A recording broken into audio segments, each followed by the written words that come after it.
Bonjour, dans cette vidéo, nous allons vous parler du harcèlement scolaire. Comment reconnaître le harcèlement scolaire? Qu'est-ce que le harcèlement? Le harcèlement est lorsqu'une personne par une parole blesse une autre personne. D'une autre façon, cela dépend de la personne affectée par le harcèlement et comment elle le prend du point de vue psychologique. Le harcèlement, vu par des scientifiques, conduite abusive qui se manifeste notamment par des comportements, des paroles, des gestes, des actes, des écrits pouvant porter atteinte à la personnalité, à la dignité ou à l'intégrité physique ou psychologique d'une personne. La psychanalyste Marie-France Irigoyen.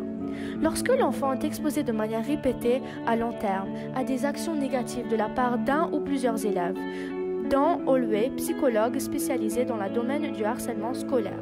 Quelles sont les différentes formes de harcèlement scolaire? Il y a l'harcèlement moral, l'harcèlement physique, l'harcèlement d'appropriation et l'harcèlement sexuel. Comment peut-on reconnaître un élève harcelé? Il est parfois difficile de reconnaître une situation où un élève est harcelé, car l'harceleur agit de façon cachée. Combien d'enfants sont harcelés? Selon des enquêtes menées par des pédagogues, un élève sur 10 rencontre des problèmes avec le harcèlement. 80% des enfants sont harcelés au collège, contre 15% au primaire et 5% au lycée. Quel est le rôle des autres élèves? Le comportement des autres élèves joue également un rôle dans le sentiment d'isolement d'un enfant harcelé.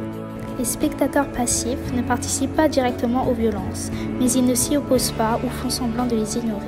Par peur de devenir victime à leur tour, ils préfèrent ne pas attirer vers lui l'attention de ou l'agresseur. Les spectateurs actifs encouragent les situations de harcèlement où ils participent. Diffusant des rumeurs, s'associant aux moqueries ou à des actes de violence, il veut affirmer son statut et son appartenance au groupe. Quelles sont les conséquences du harcèlement? Les différentes conséquences du harcèlement peuvent être souvent graves. Le suicide, conflit, humilier une personne sur les réseaux sociaux, dépression ou la solitude. Comment le harcèlement est-il vu du point de vue de la victime? La victime peut prendre des blagues au sérieux, ce qui pourrait conduire la personne à la dépression et à la solitude. Comment le harcèlement est-il vu du point de vue de l'harceleur? L'harceleur peut être considéré comme acteur. Comment lutter contre le harcèlement? 10 conseils contre le harcèlement. Si tu es victime, il faut se confier, se protéger, signaler un abus, téléphoner ou porter plainte. Si tu es témoin, il faut soutenir, ne pas rire, en parler à quelqu'un, ne pas participer et convaincre.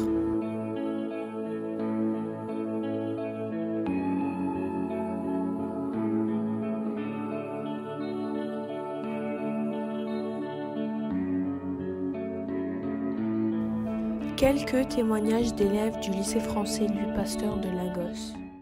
Alors pour moi, le harcèlement, c'est porter une atteinte négative à une personne, que ce soit verbalement ou même physiquement, c'est-à-dire embêter une personne, lui faire mal en quelque sorte par des mots méchants, par des gestes qui ne sont pas agréables. Donc je pense que c'est quelque chose qui est assez courant dans les écoles et il faudrait prendre des mesures. Et comment lutter contre le harcèlement? Je pense qu'il faut le dénoncer, ce harcèlement. Si vous êtes témoin d'un harcèlement, quel type qu'il soit, allez dénoncer la personne qui l'a fait pour que celle-ci comprenne que ce n'est pas une bonne chose à faire. Ou encore essayer de maintenir des règles plutôt strictes envers les enfants justement qui pratiquent ce harcèlement pour qu'ils arrêtent d'embêter les autres. Et qu'est-ce que tu ferais si tu étais témoin d'un harcèlement? J'irai dénoncer la personne immédiatement parce que je pense que regarder une personne se faire harceler sans réagir, je pense que c'est être complice de la personne qui a harcelé.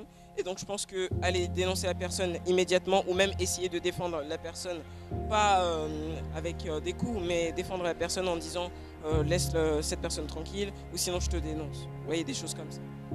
Et as-tu déjà été victime d'un harcèlement? Oui, plus jeune. Aujourd'hui, c'est pas vraiment le cas. C'est plus à cause de mes notes à l'école. Ouais, tu es un intello, tu sais rien d'autre, tu fais rien d'autre que réviser, des choses comme ça. Mais je pense que ça m'a pas vraiment affecté parce que je savais que je le faisais pour moi, pour rendre fiers mes parents et ma famille. L'harcèlement, c'est quand on veut rabaisser une personne, quand on veut être méchant contre une personne, ou genre même ce qui est le cas dans notre école, se montrer populaire en harcelant une personne. Et pour toi, comment lutter contre le harcèlement? Dénoncer la personne si on connaît le cas, ne jamais avoir peur de la personne, pouvoir se défendre contre une personne. Le harcèlement, c'est quand quelqu'un qui se sent en supériorité harcèle quelqu'un qui pour lui est en infériorité en fonction de ses caractéristiques qui l'inscrit dans une minorité. Il y a harcèlement par la parole et on peut avoir harcèlement par les actions aussi. D'accord? On peut harceler quelqu'un physiquement comme on peut l'harceler verbalement. D'accord? Je crois que c'est le fait qu'on mette quelqu'un dans une situation inconfortable. D'accord? Une situation que la personne n'aime pas et qu'on l'oblige à rester dans la même situation tout le temps. Ce qui la met tout le temps mal à l'aise. Voilà, un peu comme ça. Et comment lutter contre le harcèlement? Ça dépend. Il y a la sensibilisation. D'accord? On peut sensibiliser les amis, on peut sensibiliser tout le monde sur le fait que voilà, lorsque vous harcelez quelqu'un, au bout d'un moment, il peut péter les plombs comme vous dites souvent. Et il peut y avoir des réactions nocives à la société et ça va ramener d'autres problèmes. D'accord? Alors, il faut faire prendre conscience aux gens sur les risques de harceler quelqu'un, sur le fait que l'autre aussi peut réagir d'une manière donnée. D'accord? Ce qui peut amener une action à provoquer toujours une réaction. D'accord? Et tant qu'il n'y a pas le calme quelque part, c'est qu'il y aura toujours action et réaction et là, ça ne ramène pas la paix. En fait, le harcèlement, déjà, c'est une action faite par quelqu'un, par un individu, contre une autre personne. Mais ça dépend. Il y a plusieurs sortes d'harcèlement. Il y a le cyberharcèlement, il y a le physique, il y a le moral, le verbal. Et au fait, le verbal, c'est le fait d'attaquer par mots, par exemple, une personne soi-disant qui est gros. On lui dit tu es gros, tu n'as rien à faire dans le monde. Ça, par exemple, ça peut être considéré comme du harcèlement. L'harcèlement cyber, c'est quand par exemple vous piratez quelqu'un sur les réseaux sociaux, vous dites de mauvaises choses sur lui, ça c'est le cyber. En gros, le harcèlement, c'est une action néfaste qui peut causer de mauvaises actions par la victime. Par exemple, je prends l'exemple, il y a plus de 500 personnes qui se suicident à cause du harcèlement, surtout dans les réseaux sociaux, majoritairement sur Facebook. Donc pour moi, au fait, le harcèlement, c'est cette action qui provoque des enchantements entre deux individus. Ça peut être un groupe de personnes, mais voilà, vous comprenez mon point, c'est attaquer une personne de plusieurs manières. Ok, et comment lutter contre le harcèlement? Pour lutter contre le harcèlement, déjà, il faut prévenir les autres, il faut mettre en garde les autres.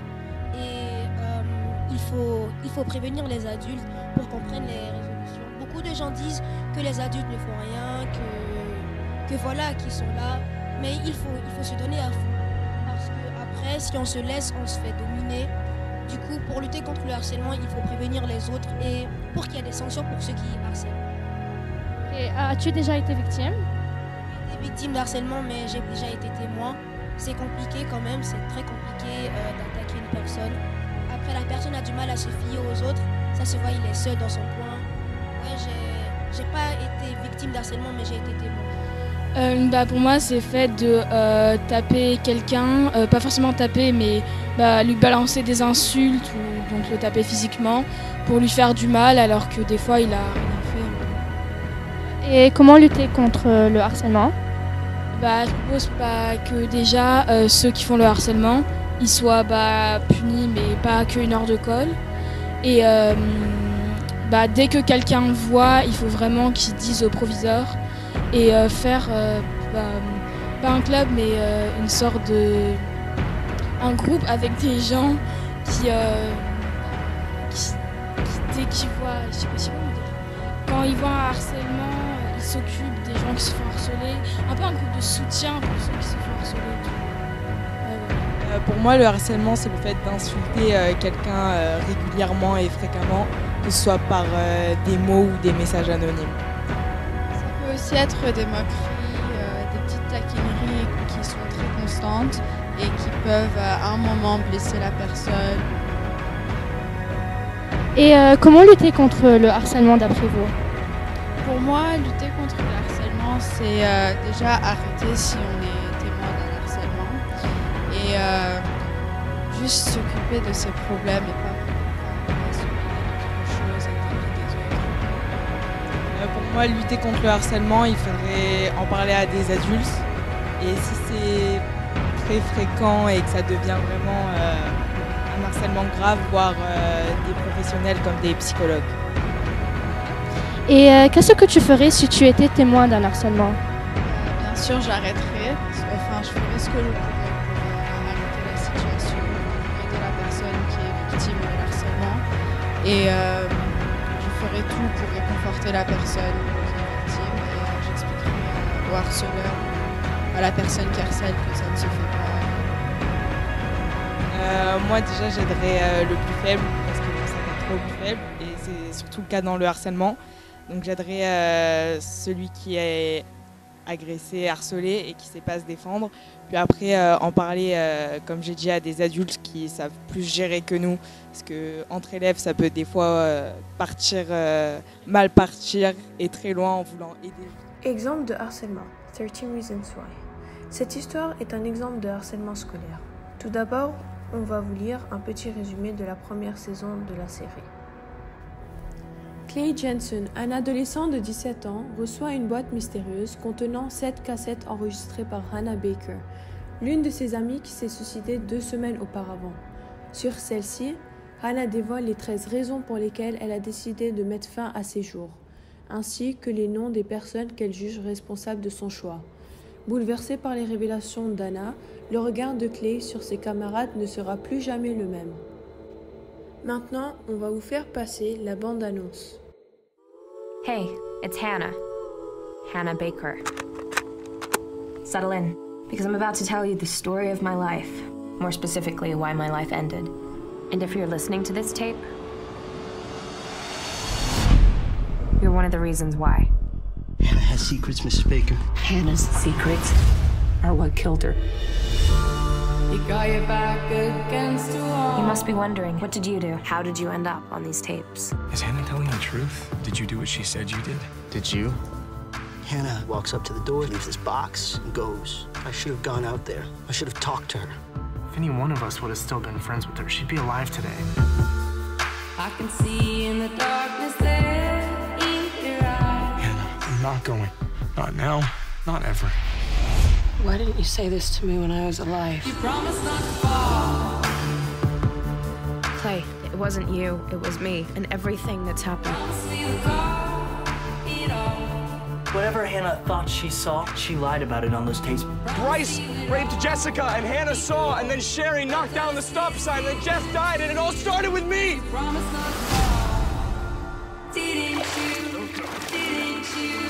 Please, Bryce. Promise not to fall. Admit what you did. You raped her. You want to call it rape, call it rape.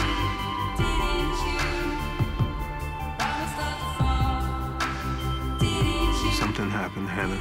But if you won't confront him, then the only other choice is to move on. It's the end of tape 13. There's nothing more to say. Hey, it's Hannah. Hannah Baker. It's me, live and in stereo. Hannah recorded tapes. She talked about what happened to her.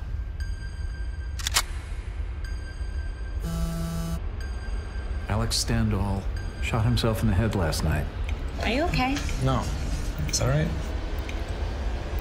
Dad, something happened. Everyone is just so nice until they drive you to kill yourself. And sooner or later, the truth will come out.